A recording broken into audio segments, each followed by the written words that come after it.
Allô,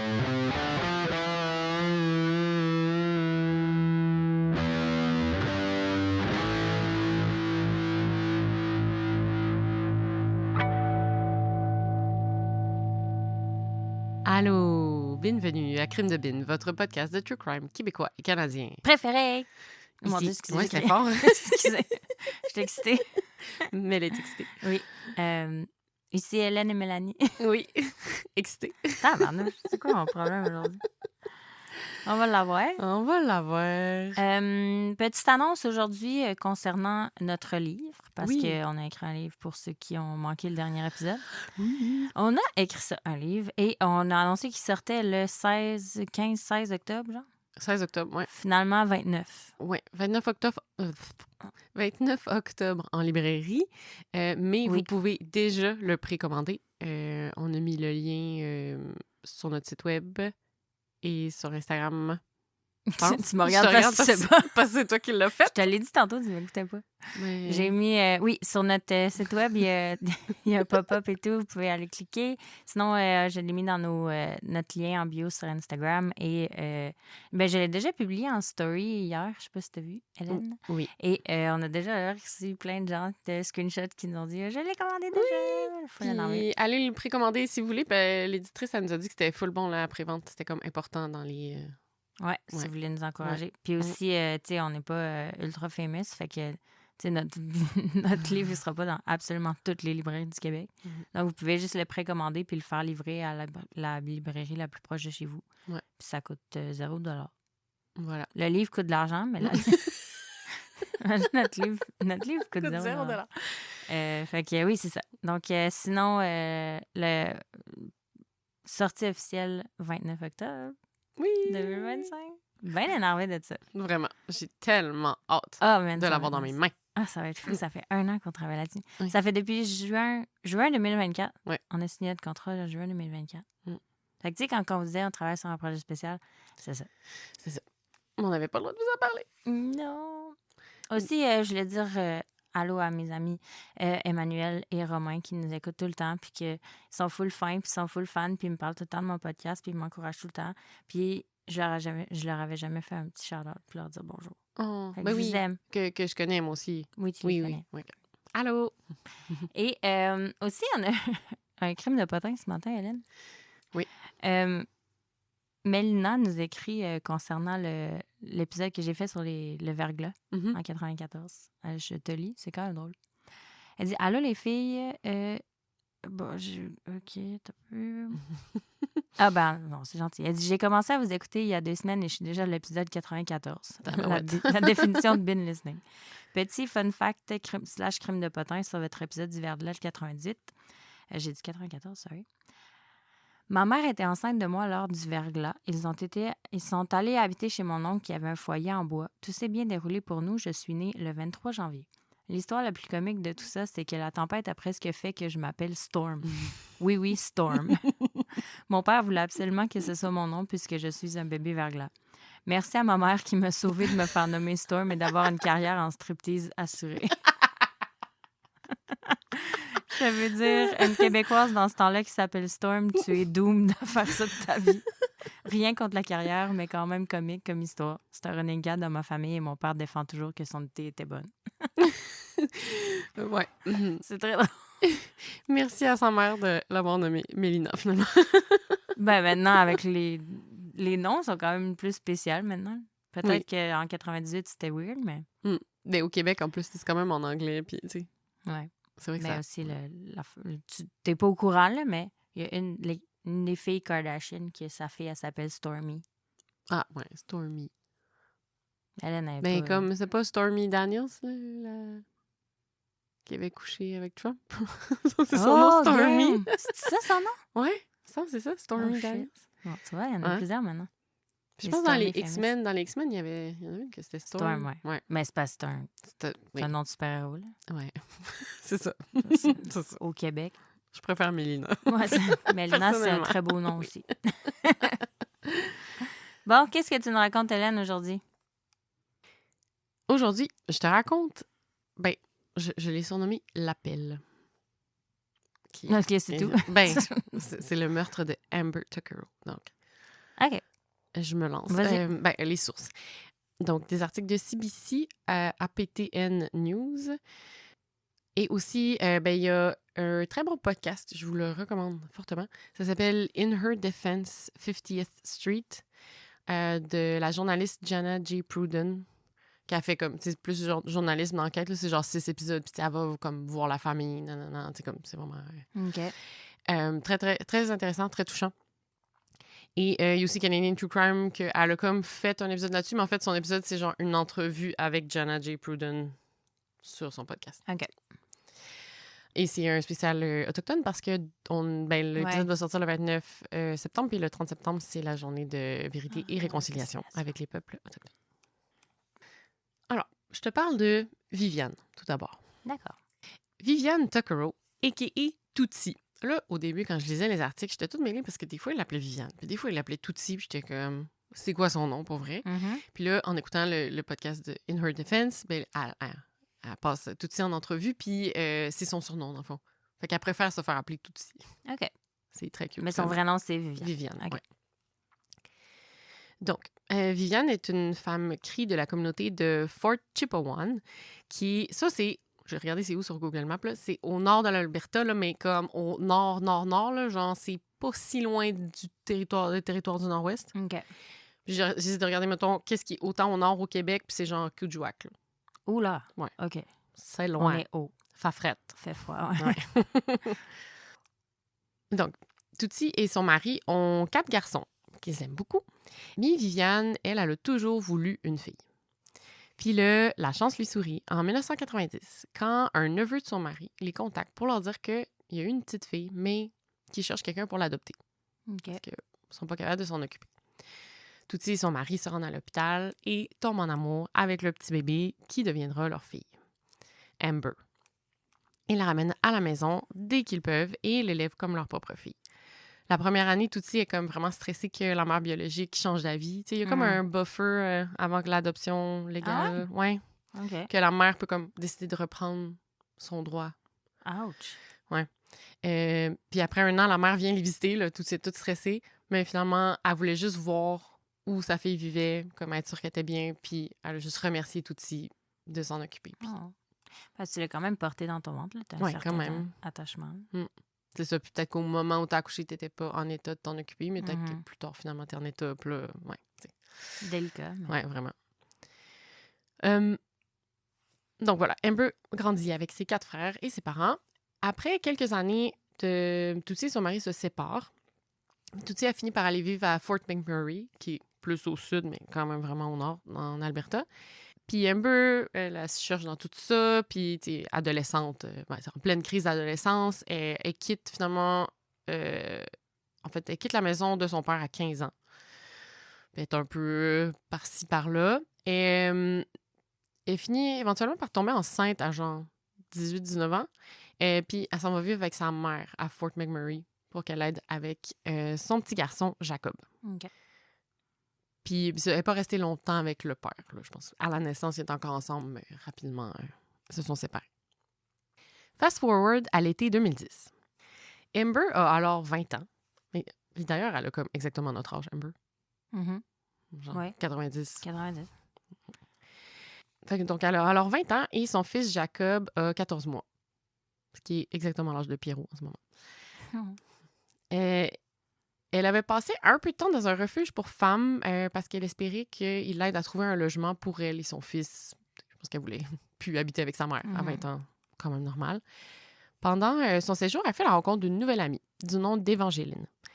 Et au mois d'août, elle annonce à sa mère que Évangéline, elle et Jacob vont se rendre à Edmonton pour quelques jours. Apparemment que Évangéline devait s'y rendre pour un rendez-vous médical, puis elle avait demandé à Amber de l'accompagner. Tootsie n'est pas tendance avec le plan.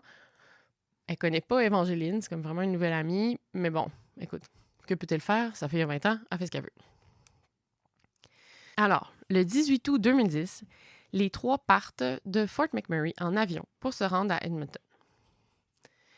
Et là, la première chose un peu bizarre que ses amis et sa famille ne comprennent pas trop, c'est qu'au lieu de se rendre directement à la ville en arrivant à Edmonton, les filles louent plutôt une chambre de genre hôtel-motel un peu cheap proche de l'aéroport qui se situe dans la communauté de la ville de Nisku, à quelques kilomètres au sud d'Edmonton.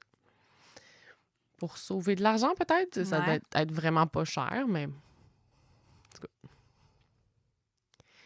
Puis, elles se disent qu'elles vont se rendre en ville le lendemain. Mais là, finalement, Amber, elle décide qu'elle veut aller en ville le soir même. Dans plusieurs sources que j'ai lues, ça dit qu'elle était trop excitée puis qu'elle voulait absolument aller en ville. Mais je te reviens plus tard sur les motivations. OK. Mais je me dis, cette version-là n'est pas impossible, tu sais.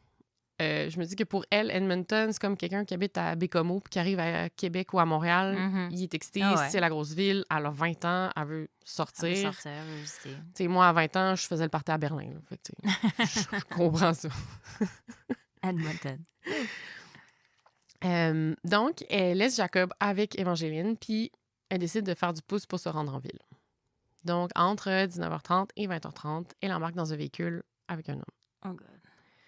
Tu peux deviner ce que je vais te dire maintenant. C'est la dernière fois qu'elle a fait. On ne la reverra plus jamais vivante. Le lendemain, Tootsie a texté Amber. Puis, tu sais, Tootsie et Amber, ils se textaient tout le temps. Là, genre, ils étaient vraiment proches. Ben, même Amber était comme « Maman, tu me textes trop, genre. » Mais, tu sais. Mais là, elle n'a pas de réponse. Puis, on s'entend qu'avec un enfant de 14 mois, tu te lèves tôt le matin. Là. Fait que ça m'en est comme... OK, qu'est-ce qui se passe? Fait que, tu sais, elle texte Evangeline pour comme voir qu'est-ce qui se passe. Puis là, Evangeline a dit « Ah, Amber puis Jacob, ils dorment encore. Ils dorment encore. » Puis là, t'en passes toujours pas de nouvelles. Puis là, finalement, Evangeline, elle l'appelle Tootsie pour dire que, en fait, Amber est sortie la veille puis qu'elle est toujours pas revenue. Puis là, Tootsie est comme confuse. Pourquoi tu me dis qu'elle dormait d'abord? Ouais. C'est bizarre. Elle dit, ouais, elle est sortie la veille pour acheter des couches. Puis là, après ça, elle dit d'autres choses. En tout cas, un peu flou, une histoire qui change. Un peu louche, Evangeline. Mais bon, Tootsie, elle comprend que quelque chose de grave est arrivé parce qu'Amber, elle ferait jamais ça, là, laisser son garçon avec quelqu'un sans donner de nouvelles, puis comme jamais. Donc, Tootsie, elle contacte immédiatement la police. Et là, chose vraiment whack qu'Evangeline a fait, elle check-out de l'hôtel directement, elle drop le bébé aux autorités, puis elle se pousse. Hein? OK. C'est... Hein? Je m'excuse pour elle, mais clairement pas une bonne amie. Genre... Mais on dirait quasiment que... qu'elle a quelque qu'elle chose avait un à rapport, cacher, ou je sais pas, là. C'est weird. Là, l'enquête, entre gros guillemets. Fait que là, Tootsie, elle appelle la police, puis là, ça donne que c'est la GRC, donc la Gendarmerie royale du Canada, qui s'occupe de son cas parce que, vu qu'elle n'a pas disparu à Edmonton, mais comme dans Nisku, qui est comme avec la petite ville de Leduc, OK. ben, je pense qu'ils n'ont pas leur propre corps de police, donc c'est la GRC qui est là. Tootsie a dit que la façon dont les policiers ont traité le cas d'Amber au début, c'était une vraie joke. Première chose que la police lui dit quand elle veut déclarer sa disparition, il dit « sûrement faire le party, là, puis elle va retomber à un moment donné. Tootsie est comme « Non. Je connais ma fille, elle n'abandonnerait pas son bébé comme ça. » Fait que là, après plusieurs minutes d'argumentation, là, le policier, il voulait juste rien faire. Puis là, il finit par dire OK, c'est bon, je vais la mettre sur la liste de personnes disparues. OK. Tootsie, elle rappelle le lendemain ou pas longtemps après. Puis elle se rend compte que Amber est toujours pas sur la liste de personnes disparues. Fait que le gars, il a dit qu'elle allait le faire, il a rien fait. Il a juste dit ça pour qu'elle le laisse tranquille. Ouais. Fait que finalement, il l'ajoute pour vrai sur la liste de personnes disparues. Ben, on a rendu plus que 24 heures plus tard. Genre, ouais. Puis là, après ça, Tootsie, elle lâche pas le morceau. Elle appelle genre 5 fois par jour pour savoir si l'enquête avance. Elle est loin en plus. Ouais, loin en plus. Les policiers disent d'arrêter d'appeler puis qu'ils vont l'appeler eux autres. Puis elle est comme non, vous m'appellerez pas, je le sais. Non. Moi, continuer à vous gosser. Et là, après à peu près un mois, là, quelques semaines à peine, les policiers retirent Amber de la liste des personnes disparues parce qu'ils ont eu une information disant que quelqu'un l'avait vue dans une station d'essence. Mais genre, pas quelqu'un qui la connaissait, là. Quelqu'un qui avait vu sa face, genre, disparue, puis qui a fait « Ouais, je l'ai vu dans... » Pas mal sûr, je l'ai vu dans une station d'essence. Pas mal sûr et qui est confirmé, c'est elle. Fait que là, plus disparu. Quand tout elle apprend ça, elle demande aux policiers « Ben, est-ce que vous l'avez vu de vos yeux vus? » Ils sont comme « Non. » Fait pourquoi vous l'avez retiré de la liste? Ça n'a pas de bon sens. Hein? Ça n'a pas de bon sens. C'est quoi cette affaire-là? J'avais dit que ça allait être une histoire fâchante. C'est ridicule. C'est vraiment ridicule. Fait que là, ça a pris genre 1 mois avant qu'elle réussisse à la faire remettre sur la liste de personnes disparues. 1 mois? Ouais. 1 mois? Ouais. Bref, la non-enquête ne donne rien. Surprise. No shit. En 2011, les choses changent un peu parce qu'il y a une équipe spéciale qui est mise sur pied puis qui reprend l'enquête. C'est l'escouade CARE qu'ils appellent, là. Je sais pas c'est quoi les... C'est les pourquoi, lettres. Là, c'est les lettres, là. Mais ça a été mis sur pied dans la foulée de l'affaire Robert Pickton. Oh. Parce que après Robert Pickton, on l'a fait épisode 4, si vous voulez aller l'écouter, mais tu sais, c'est le tueur en série le plus prolifique du Canada. Puis pourquoi? Parce que les policiers ont ignoré les disparitions de femmes vulnérables autochtones, travailleuses du sexe pendant des années, ce qui a permis d'en tuer autant. Donc, après ça, ils se sont posé la question, est-ce qu'il y aurait d'autres cas qu'on aurait échappé de même parce qu'on ne traitait pas assez sérieusement les cas de personnes qui disparaissent? Donc, c'est ça, ça a été mis en place pour ça. Donc, ils ont ramassé plein de cas, justement, qui pouvaient peut-être être liés à un tueur en série ou des choses comme ça. Donc, j'allais dire avoir glissé entre les cracks, mais il n'a même pas glissé entre les cracks. Ça ne sont juste pas occupés. Non, c'est ça, complètement. Comme, hey, ma fille a disparu. OK, cool. Cool.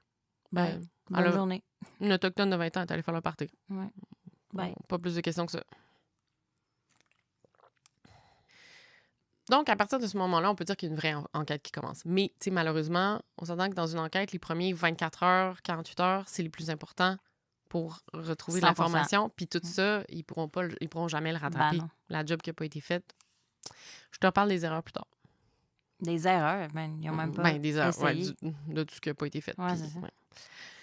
Le 28 août 2012, donc 2 ans après la disparition d'Amber, la police organise une conférence de presse dans laquelle elle annonce être en possession d'un enregistrement d'un appel téléphonique d'Amber que Amber a reçu le 18 août au soir, donc le soir de sa disparition.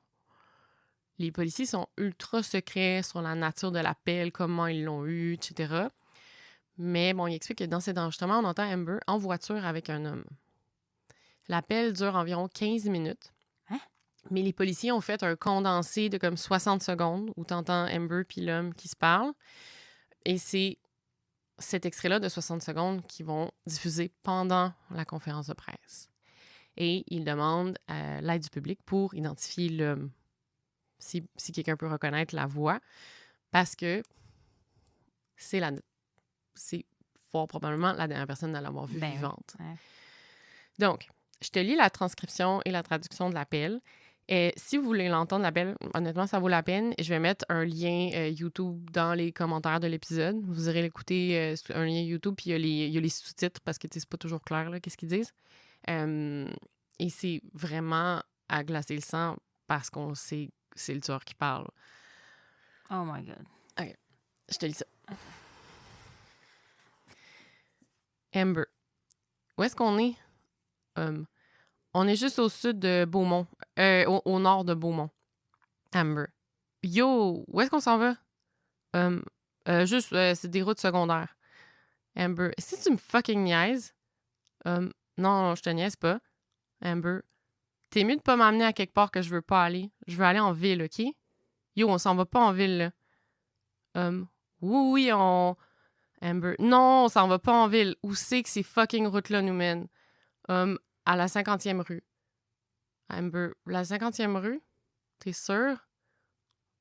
Absolument. Amber, yo, où est-ce qu'on s'en va? La 50e rue. Amber, 50e vers l'est, right? Ouais, l'Est.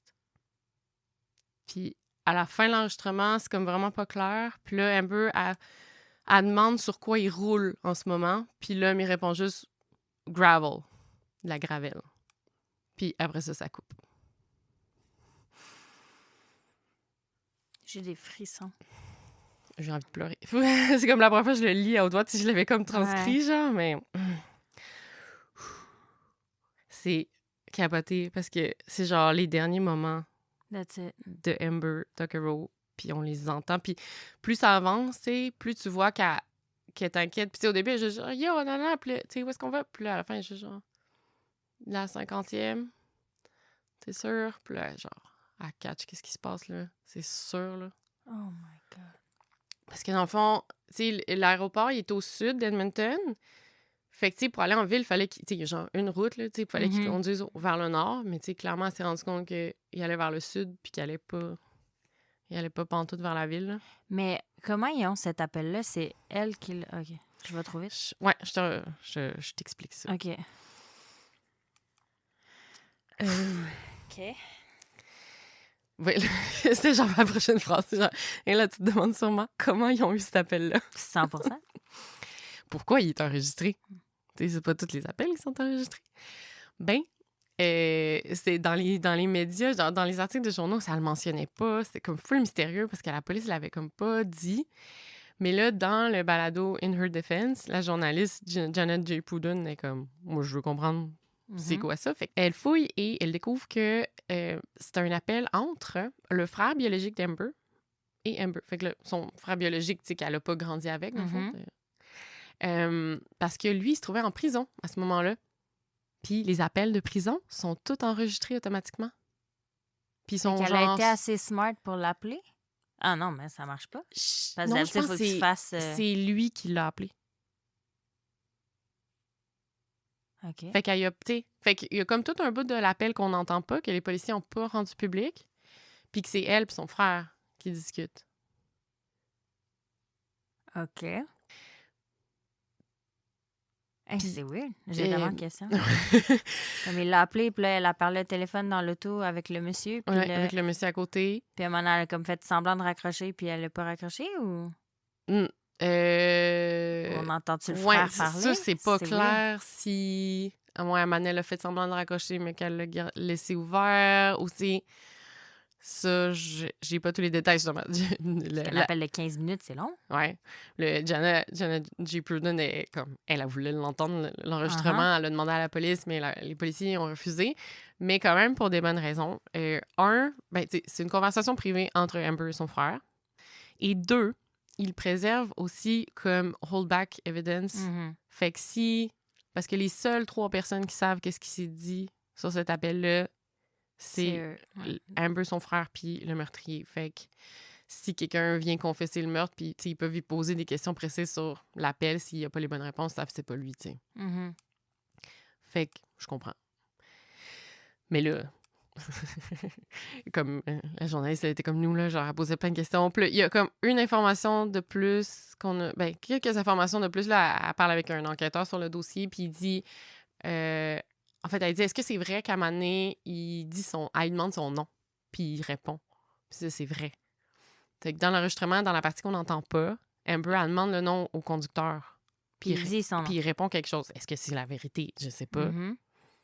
Mais c'est sur l'enregistrement. Puis une autre affaire... Ah oui, c'est ça. Mais là, parce que il y a un truc wack aussi, tu sais, tu dis son frère qui a entendu ce qui se passait.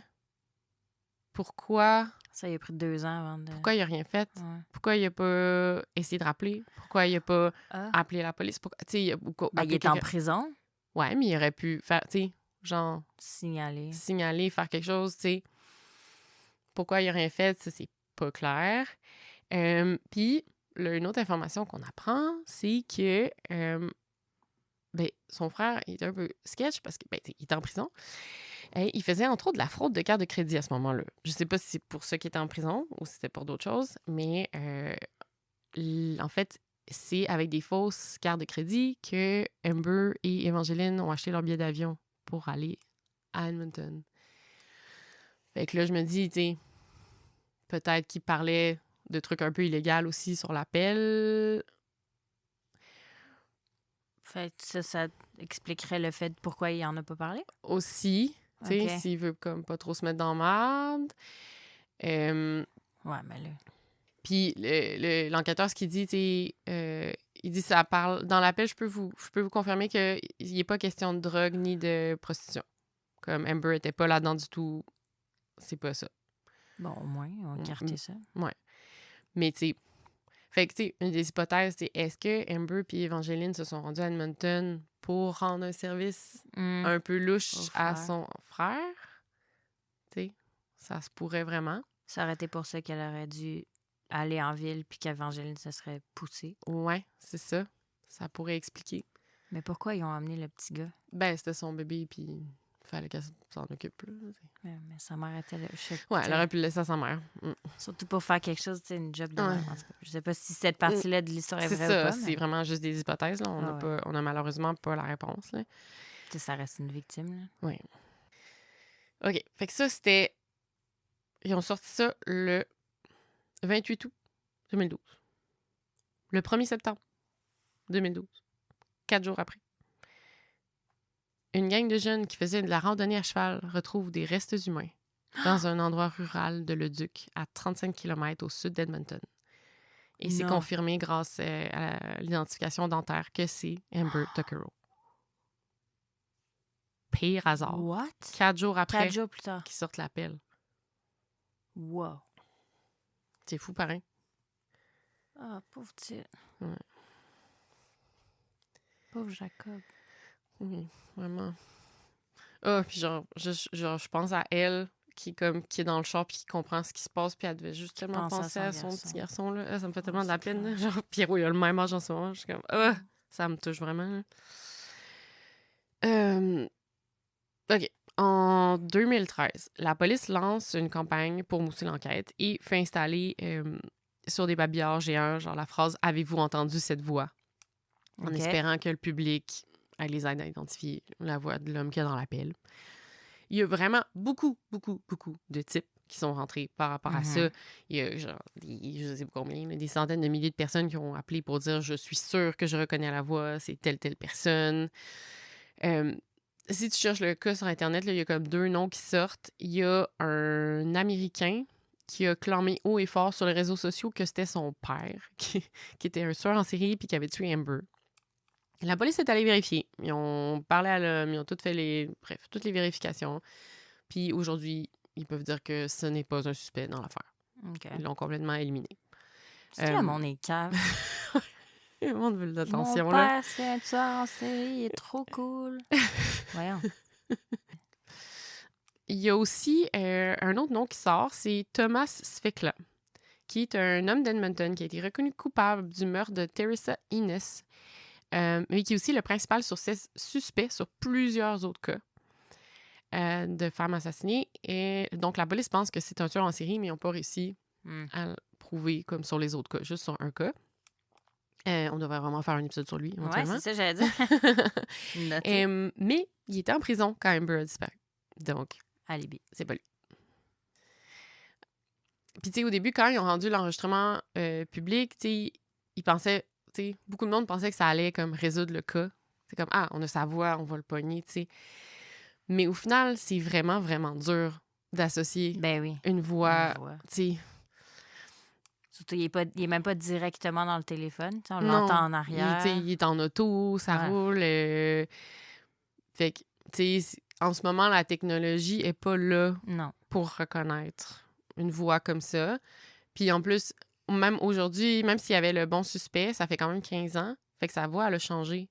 Fait que probablement que la reconnaissance vocale, elle marcherait même pas.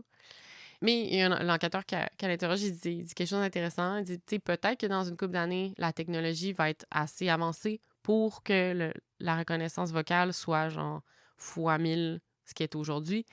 Il dit comme l'ADN, il y a des décennies, on savait pas ce qu'on allait faire avec. C'était, alors qu'aujourd'hui, c'est magique. Là. Fait que c'est vrai que la technologie, des fois, on sait pas où est-ce que ça peut mener. C'est vrai. Pardon, pas espoir de trouver le meurtrier. Oh my God. En 2014, Tootsie a fait une plainte officielle à la Gendarmerie royale du Canada pour la façon dont ils ont géré l'enquête sur la disparition de sa fille. 100%. 100%. En 2015, elle se rend à Ottawa pour la première table de discussion sur les femmes autochtones disparues et assassinées. Elle et des douzaines de familles dans la même situation demandent d'ouvrir une enquête nationale sur le sujet. Ça va porter fruit puisque l'année suivante, en 2016, l'enquête nationale sur les femmes et les filles autochtones disparues et assassinées est mise sur pied. Et en 2017, son fils, le frère de Amber, Paul, il va témoigner à la commission, justement. OK. En 2017, la famille d'Amber augmente la récompense pour toute information qui aiderait à résoudre l'enquête à 5 000 $. Et là, en réponse à la plainte de la famille Tuckero, un rapport est produit par la GRC. Et ce rapport est rendu en grande majorité public en 2020. Et là, on apprend à quel point ils ont chié leur affaire, à part les choses qu'on savait déjà, là, qui n'ont pas pris la disparition au sérieux, ont retiré son nom de la liste. Bon, donc toutes les choses qu'ils n'ont pas faites, qui ont mal faites, ils ont donné de mauvaises informations aux médias. La valise d'Amber. Les policiers ont ramassé sa valise laissée au motel juste des semaines plus tard. Puis quand ils l'ont finalement saisie, ils l'ont photographiée puis ils ont jeté les choses qu'il y avait dedans. Ah? Ce qui n'est pas selon les directives et procédures de la GRC. Ils ont jeté le contenu. C'est même pas ce qu'ils sont supposés faire d'habitude. Là. Genre, ils sont allés contraire aux procédures, en tout cas. Mais quel genre de policier fait ça? Des imbéciles. Sérieux? Ils n'ont pas ramassé les caméras de surveillance des environs, dont une station de service juste à côté du motel qui aurait pu montrer le véhicule ou l'homme qui a embarqué Amber, potentiellement, s'il est embarqué là. Mais par le temps qu'il aille et qu'ils prennent l'affaire au sérieux, ils avaient effacé les vidéos de cette journée-là. Ils n'ont pas interrogé les gens du coin. Les policiers n'ont pas interrogé Evangeline non plus? Immédiatement. Non. Hein? Genre, ça a pris du temps avant qu'ils parlent. Puis là, je pense qu'ils ont parlé éventuellement. Puis au début, elle a coopéré. Puis là, apparemment qu'aujourd'hui, elle ne coopère plus du tout. Puis elle ne veut plus du tout parler à la police. Même qu'elle aurait laissé un message vocal à un enquêteur qui disait d'arrêter de la contacter, qu'elle n'a rien à voir avec ça, puis qu'elle était comme « Amber, je la connaissais presque pas, elle est partie avec mon argent, puis elle m'a laissé son bébé, blablabla. » Wack, Evangeline. Vraiment. Fait que tu vas pas aider à résoudre la mort de la personne avec qui tu as fait un voyage. Ouais. T'es la dernière personne à l'avoir vu. Tu le sais qu'est-ce que t'allais faire en ville. Tu sais pourquoi. Tu le sais la vraie raison, là. C'est fucking louche, son enfant. Vraiment. Puis même, elle la connaît pas tant, mais genre, ils ont fait un voyage ensemble. Elle l'accompagne pour un rendez-vous médical. Là, tu s'occupe de son enfant. Mais tu sais, le rendez-vous médical, c'était peut-être pas vrai. Ouais, mais quand même. Ah non, c'est vraiment wack. Puis tu sais, même la journaliste Jenna Pruden, elle a essayé d'y parler pour le podcast. Puis genre, elle a échangé plusieurs messages avec elle. Puis là, Amanda était comme, OK, c'est bon, on va faire une entrevue. Puis finalement, après ça, elle a juste arrêté de répondre. OK. Fait que tu sais... Il y a quelque chose de louche. Il y a quelque chose de louche, c'est ça. C'est pour ça que je pense ils sont peut-être allés faire un truc un peu louche à Edmonton. Puis c'est pour ça qu'elle... Tu sais, je pense pas qu'elle... Tu sais, pas qu'elle l'a tué, là, c'est pas elle qui était dans l'auto avec l'homme, là, tu sais, mais clairement, il y a quand même quelque chose qu'elle veut pas dire. Donc, la GRC met toutes ces erreurs-là sur le dos des policiers en charge de l'enquête, disant qu'ils n'ont pas respecté les procédures ni les directives en place à la GRC. Par contre, eux, ils voient 0 préjugé ratio qui aurait influencé tout ça. Je vois pas ça, non. Ils montent du doigt, puis... Ouais. En 2019, la GRC fait ses excuses publiques à la famille d'Amber. Les excuses semblent senties pis toutes. Mais il y a comme eu les excuses de la police, puis après ça, la famille parle. Quelle année? En 2019. 2019. La mère d'Amber est en train de livrer un témoignage super touchant. Puis là, elle se fait interrompre par une madame, la GRC, qui est comme « Excusez, on a dépassé le temps, on va être en retard au prochain meeting, il va falloir mettre fin à ça. » Pardon? Fait que là, la famille de Amber est juste genre bouche bée pendant que le commissaire Blue de la police, il se lève, il passe derrière eux, puis il s'en va à son autre meeting. le manque de respect. Ça n'a pas de bon sens. Déjà là que ça a pris 9 ans, Uh-huh. que le meurtrier de sa fille, slash du membre de leur famille qui a été tué, est en liberté à cause d'eux autres. Puis là, tu coupes la parole. C'est dégueulasse. Le respect. Sérieux, Le manque là? de respect. Tu sais, je veux dire, ton autre meeting, là, tu t'avertis, tu vas être en retard de 15 minutes, là. T'écoutes le témoignage de la mère, là. Tu fermes ta gueule, tu restes assis. Tu sais, franchement, comme... Je suis sans mots. Fait que, évidemment, là, pour la famille, ces excuses-là, ça vaut rien, là. Laisser Ça passer, vaut rien. Les autres, c'était juste une autre affaire à cocher sur leur Ouais, liste. c'est ça. C'est dans les recommandations, c'est comme, il faut faire une excuse publique. OK, check, c'est fait. So sorry. Mm. Bye. Ouais. OK. Un tueur en série, point d'interrogation. Les policiers de l'escouade CARE ont répertorié 70 à 90 cas de personnes disparues ou tuées dans les environs qui pourraient être les victimes d'un ou de plusieurs tueurs en série.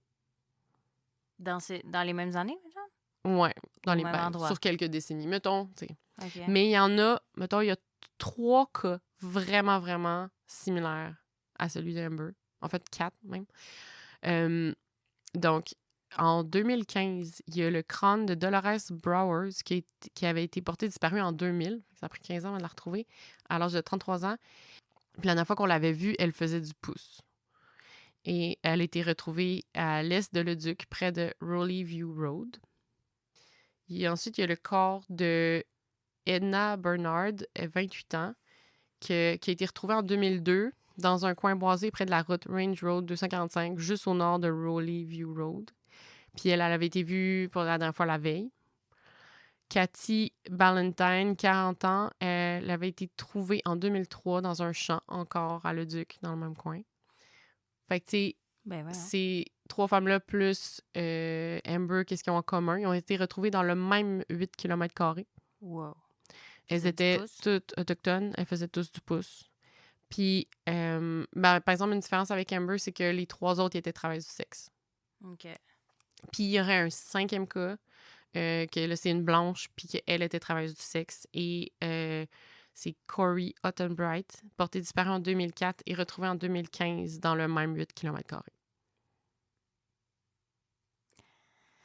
OK. Puis je vais citer Jana J. Pruden, là, qui dit « S'il y a 4 infirmières qui avaient été trouvées dans le même 8 km², on en parlerait pas mal plus. » 100%. Je trouve ça tellement vrai. 100%. Il n'y a aucun doute là-dessus. Fait que bref, aujourd'hui, l'enquête continue. C'est encore irrésolu.